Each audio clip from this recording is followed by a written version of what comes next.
நம்ம இன்னைக்கு என்ன பார்க்க போறோம்னா சிம்பிள் அண்ட் டேஸ்டியான கார சட்னி பார்க்க போறோம். நம்ம கார சட்னினாலே எல்லாருக்குமே ரொம்ப பிடிக்கும்.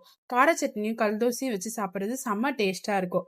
அது எப்படி சிம்பிளா செய்யலான்றத பார்க்கலாம்.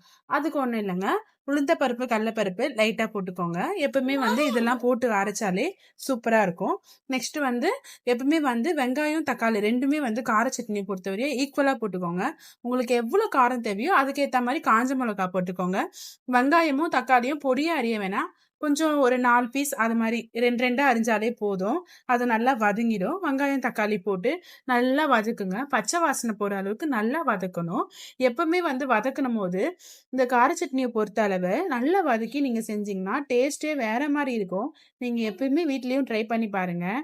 ஒரு சிலர் என்ன பண்ணுவாங்க, அப்படியே வதக்கி டக்குன்னு பண்ணிடுவாங்க. அப்படி பண்ணா நல்லாவே இருக்காது.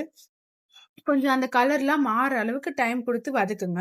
வதக்கும்போது எப்பயுமே போல லைட்டா சால்ட் போட்டு வதக்கிக்கோங்க. அதுக்கு எவ்வளவு தேவையோ, கார சட்னிக்கு எவ்வளவு தேவையோ அந்த அளவுக்கு போட்டு வதக்கிக்கோங்க. ரொம்பலாம் போட்டு வதக்கினீங்கன்னா ரொம்ப இதுவாயிடும்.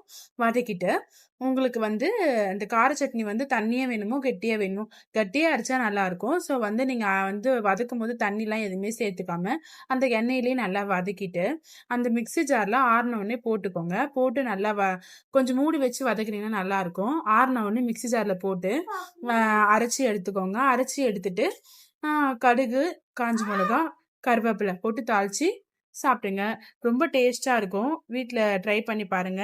தேங்க்யூ. இந்த வீடியோ உங்களுக்கு பிடிச்சிருந்தா லைக் பண்ணுங்க, கமெண்ட் பண்ணுங்க, சப்ஸ்கிரைப் பண்ணுங்க. கண்டிப்பா எங்க சேனலுக்கு சப்போர்ட் பண்ணுங்க. தேங்க்யூ.